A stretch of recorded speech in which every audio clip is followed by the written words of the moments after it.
آپ جانتے ہیں کہ ابھی بھی مسنگ پرسنز کی فیملیز جو ہیں وہ بیچاری پریشان ہیں، پریس کانفرنس کر رہی ہیں، احتجاج کر رہی ہیں، اور 26 جولائی کو ملکی سطح پر ISO نے باقاعدہ اس حوالے سے مسنگ پرسن کے ڈے کے طور پر اسے وہ منائیں گے، اور ہم ان کی حمایت کرتے ہیں اور اس پروگرام کی اور مسنگ پرسن کی فیملی کی طرف سے اور ISO کی طرف سے جو پروگرام اناؤنس ہوا ہے، اور ہمارا مطالبہ یہ ہے کہ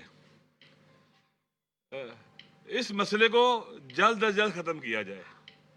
دیکھیں، ہم وہ لوگ ہیں جنہوں نے آج تک کبھی کوئی مسلح کارروائی نہیں کی، کسی ریاستی ادارے پر حملہ نہیں کیا، ہم شہید ہوئے، ہم نے 20,000 سے زیادہ جنازے اٹھائے، ہم نے اگر مظاہرہ بھی کیا ہے تو مہذب اور سویلائزڈ اور کلچرڈ کیا ہے، کہیں توڑ پھوڑ نہیں کی ہے۔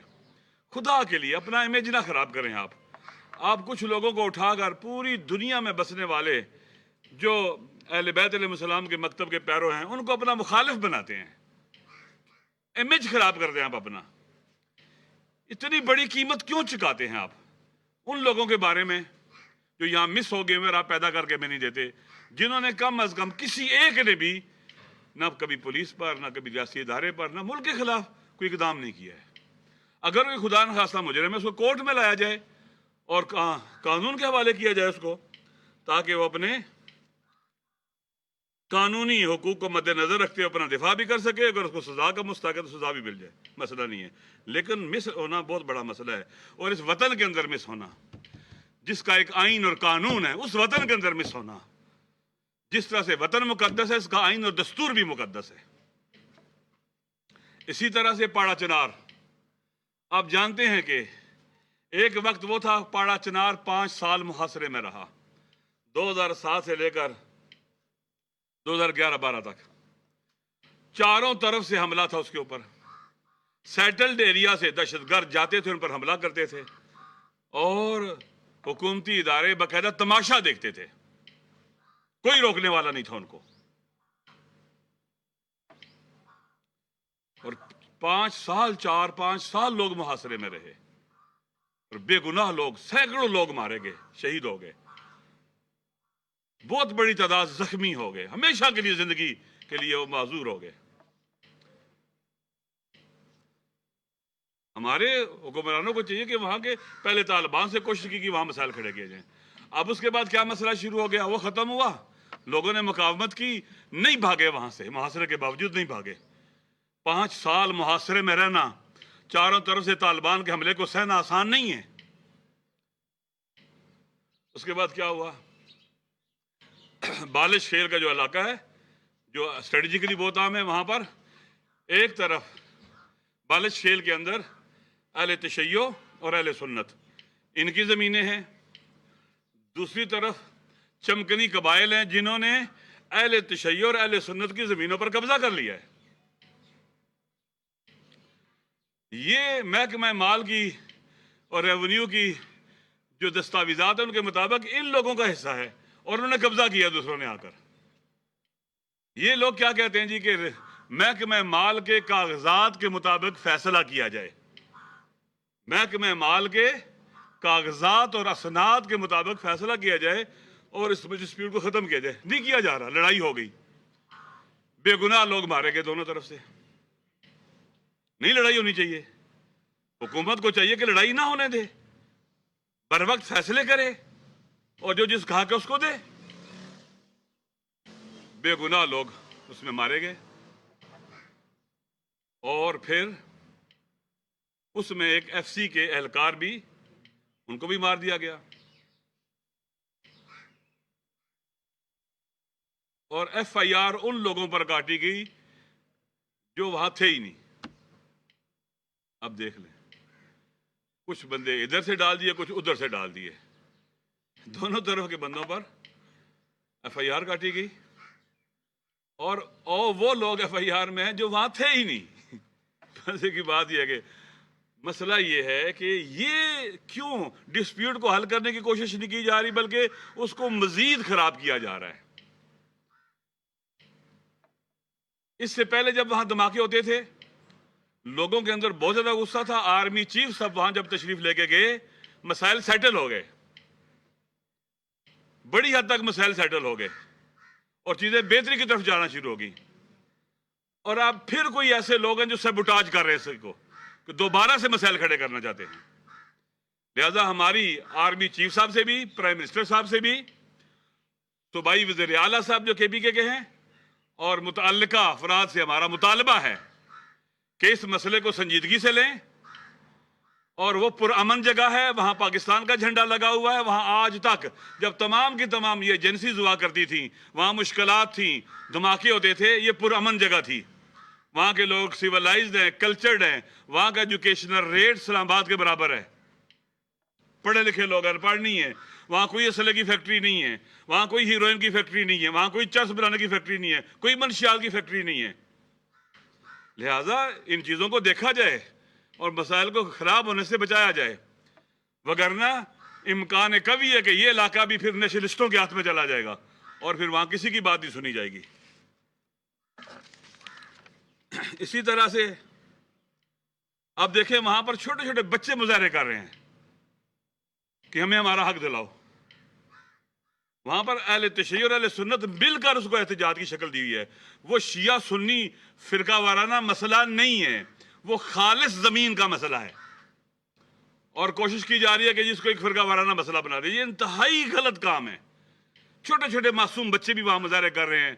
ابھی جو وہاں پر احتجاج کیا جا رہا ہے، وہاں شیعہ سنی اکٹھے بیٹھے ہوئے اس میں۔ یہ علاقائی مسئلہ ہے، زمین کا مسئلہ ہے، قومی مسئلہ ہے، یہ کوئی فرقہ وارانہ مسئلہ نہیں ہے۔ دھرنا وہاں جاری ہے، باقاعدہ اس وقت بھی دھرنا ہے، اور یہ چیزیں اگر سیٹل نہ ہیں تو پھر ممکن ہے پورے پاکستان میں دھرنے شروع ہو جائیں ان لوگوں کے ساتھ ادارہ یکجہتی کے لیے۔ میری گزارش ہے کہ ان مسائل کو خدا کے لیے، اس وقت بہت حساس حالات ہیں، ہمارا ویسٹرن بارڈر، ایسٹرن بارڈر، اندر سے مشکلات اور مسائل ہیں، نہ اتنے مسائل پیدا کریں کہ پھر ان کو ٹھیک کرنا بھی مشکل ہو جائے۔ اسی طرح سے زائرین کا مسئلہ ہے۔ آپ جانتے ہیں کہ سالانہ لاکھوں شیعہ سنی مسلمان اہل بیت رسول کے مزارات مقدسہ، جس میں عراق میں کربلا معلیٰ، نجف اشرف، کاظمین، سامرہ، ایران میں قم مقدسہ اور مشہد مقدس، اور پھر شام میں حضرت زینب کبریٰ سلام اللہ علیہ کا جو حرم ہے، رسول خدا کی نواسی کا حرم، وہاں جاتے ہیں، زیارتیں کرتے ہیں۔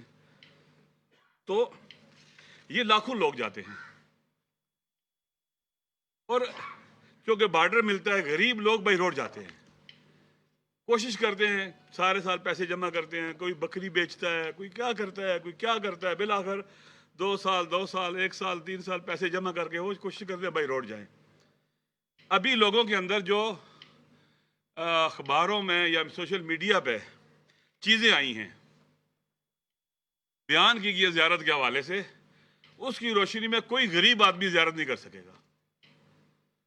لہذا حکومت ایسے قوانین نہ بنائے، ایسے ضوابط نہ بنائے جس کو ہم سب ریجیکٹ کریں گے۔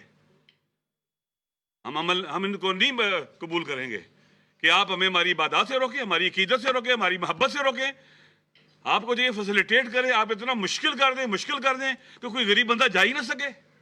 جو 50,000 میں زیارت کرتا ہے تم 1.5 لاکھ میں کرواؤ گے، اس کو کہاں سے لائے گا وہ؟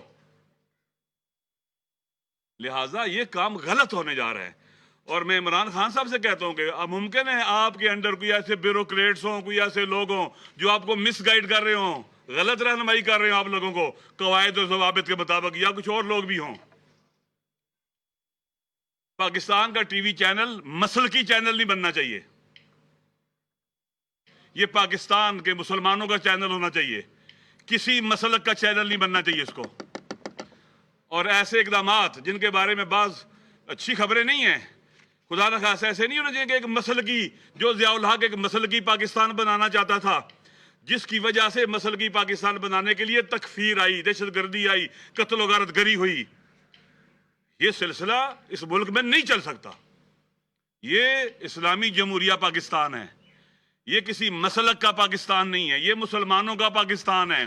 اگر مسلکی پاکستان بنانے کی کوشش کی جاتی تو پاکستان بنتا ہی نہ۔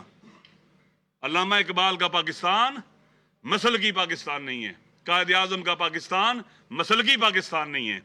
لہذا ٹی وی کے اوپر بالخصوص پی ٹی وی کے اوپر یہ سن لیں، پی ٹی وی کے اوپر اگر اس طرح کی چیزیں اقدامات کیے گئے جو اس کو ایک مسلکی ٹی وی بنا دیں، میرے خیال میں یہ انتہائی پاکستان کے ساتھ زیادتی ہوگی اور اس کے نقصانات ناقابل تلافی ہوں گے۔ اسی طرح سے پیف، آپ جانتے ہیں کہ بالآخر جو بھی کوئی اچھا کام کرے اس کے اچھے کام کو سپورٹ کرنا چاہیے۔ مولا علی کا قول ہے انظر الی ما قال لا تنظر الی من قال۔ کون کیا کہہ رہا ہے یہ نہ دیکھو، دیکھو کہہ کیا رہا ہے۔ اگر بات صحیح ہے تو کہو ٹھیک ہے، اگر غلط ہے کہو غلط ہے، آپ کا دوست ہو یا دشمن ہو۔ پنجاب ایجوکیشن فاؤنڈیشن، اس نے واقعاً پاکستان پنجاب میں ایجوکیشن کو بہت سپورٹ کیا ہے، بہت زیادہ ہے، بالخصوص جنوبی پنجاب کے اندر بھی سکولز کھلے، غریبوں کے بچوں کو پڑھنے کا موقع ملا اور تعلیم عام ہونا شروع ہوئی۔ لیکن افسوس کے ساتھ کہنا پڑتا ہے سربراہ ایم ڈبلیو ایم علامہ راجہ ناصر عباس جعفری اسلام آباد میں نیوز کانفرنس کر رہے ہیں، جس میں ان کا کہنا ہے کہ یہ اسلامی جمہوریہ پاکستان ہے، تمام مسلمانوں کا پاکستان ہے، یہ مسلکی پاکستان نہیں ہے۔ کہتے ہیں کہ علامہ اقبال اور قائد اعظم کا پاکستان ہے، خاص کسی مسلک کے لیے نہیں بلکہ ہر مسلمان کے لیے ہے۔